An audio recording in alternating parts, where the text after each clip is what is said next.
আসসালামু আলাইকুম everyone, welcome to my YouTube channel চাঁদপুরের কন্যা মায়াবতী। যে যেখান থেকে দেখছেন আশা করি ভালো আছেন। আলহামদুলিল্লাহ আমিও ভালো আছি।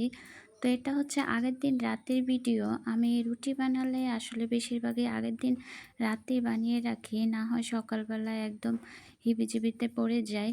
তো একদিক দিয়ে রুটি বানাচ্ছি, একদিক দিয়ে কিন্তু আমার বাচ্চাকে পড়াচ্ছি। শুধু একটাকে না, দুইটাকেই পড়াচ্ছি। বড়টাকে দেখিয়ে দিচ্ছি আর ছোটটাকে পাশে বসিয়ে পড়াচ্ছি।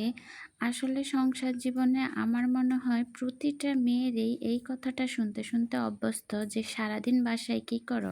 বিশ্বাস করবেন না, এই কথাটা শোনার পরে মনে হয় যে আমি তৃতীয় বিশ্বযুদ্ধের ডাক দিয়ে দেই। যদিও তৃতীয় বিশ্বযুদ্ধ ডাক দেওয়া সম্ভব না, বাট আমার মনে হয় যে আমি দিয়ে দেই, বেটার সাথে এক দফা যুদ্ধ হয়ে যাক। অবশ্য এটা বলার কারণও আছে। আমি যখন সব কাজ শেষ করে, এই যে একদম রাতের বেলায় যখন সব কাজ শেষ করে বাচ্চাকে পড়াশোনা করে সব কাজ শেষ করে 10টা বাজে ঠিক মোবাইলটা ধরবো, ঠিক ওই সময় আমার হাজব্যান্ড বাসায় আসে। তো ও মনে করে কি আমি সারাদিন মোবাইলে টিপি। সেম আবার দিনও একই অবস্থা। আমি যখন সব কাজ সংসারের শেষ করে নামাজ টামাজ শেষ করে মোবাইলটা ধরবো, তখন ও বাসায় আসে। তো ও দেখতেছে যে আমি সারাদিন মোবাইলেই টিপতেছি, এ কারণে বলে যে সারাদিন বাসায় কি করো। জামাইদেরকে বোঝানো সম্ভব না যে আমরা সারাদিন কাজ শেষ করি তো তারপরে মোবাইলটা ধরি, এর আগে তো আর ধরা হয় না মোবাইলটা। তো আমার মনে হয় কম বেশি সব আপুরাই এটার সাথে ইউজ টু হয়ে গেছে। আমিও ইউজ টু হয়ে গেছি, এখন গন্ডারের চামড়া হয়ে গেছে। আসলে ভাই আমার মনে হয় কি, মেয়ে মানুষের এত চামড়া পাতলা হইলে চলে না, সংসার জীবনে একটু গন্ডারের চামড়া হওয়াই ভালো। শক্ত কথা হজম করাটাই মেয়ে মানুষের প্রধান লক্ষ্য হওয়া উচিত। তো আসলে এই কথাগুলো বললাম আমি জাস্ট ফান হিসাবে। আমার হাজব্যান্ড অনেক কোঅপারেটিভ, ও আমাকে অনেক হেল্প করে, যদিও এগুলা বলে, বাট আমি এগুলো আর মাইন্ডে নেই না। এগুলো এখন আমার কাছে মাঝবাত হয়ে গেছে শুনতে শুনতে, যে সারাদিন কি করো। আর আমার কাছে মনে হয় আমি একা না, এই কথাটা আমাদের প্রতিটা ঘরে চলে। আর এটা পুরুষদের একদম জাতীয় ডায়লগ। অবশ্য আমাদের মহিলাদেরও অনেক জাতীয় ডায়লগ আছে, বাট এটাই পুরুষদের জাতীয় ডায়লগ। তো এটা মেনে নিয়ে সংসার জীবন যদি করতে পারি তাহলে সুখী হবেও। আসলে সংসার জীবনটা না ভালো খারাপ সব কিছু মিলিয়ে ঝিলিয়ে হয়। আপনি যদি অল্পতেই সব কিছু সন্তুষ্ট হয়ে যান, তারপরে আলহামদুলিল্লাহ বলেন, তাহলে আপনি জীবনে সুখী হতে পারবেন। আর আপনি যদি সব কিছুতে হায় হুতাশ করেন, তাহলে জীবনে সুখী হওয়া যায় না। সব জামাইরা মনে হয় একই অবস্থা, সংসারের কোনো কাজই তাদের চোখে পড়ে না, বা ওয়াইফরা কী কী কাজ করতেছে সেগুলো চোখে পড়ে না।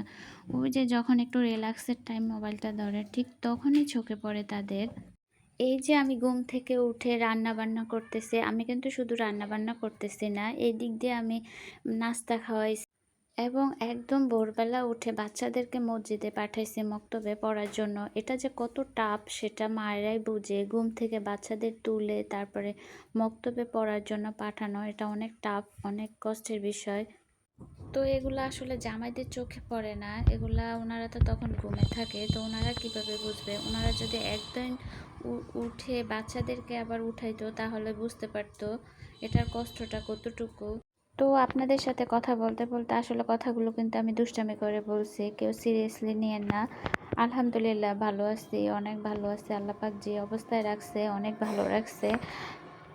আমি কিন্তু আমার সংসার জীবনের কোনো কিছুই নিয়ে হাই হুতাশ করি না। জাস্ট একটা জিনিস নিয়ে একটু হাই হুতাশ বেশি হয়, যে আমার এত রোগ হয় কেন, এত অসুস্থ কেন আমি সারাদিন থাকি, এটার জন্য একটু হাই হুতাশ হয়।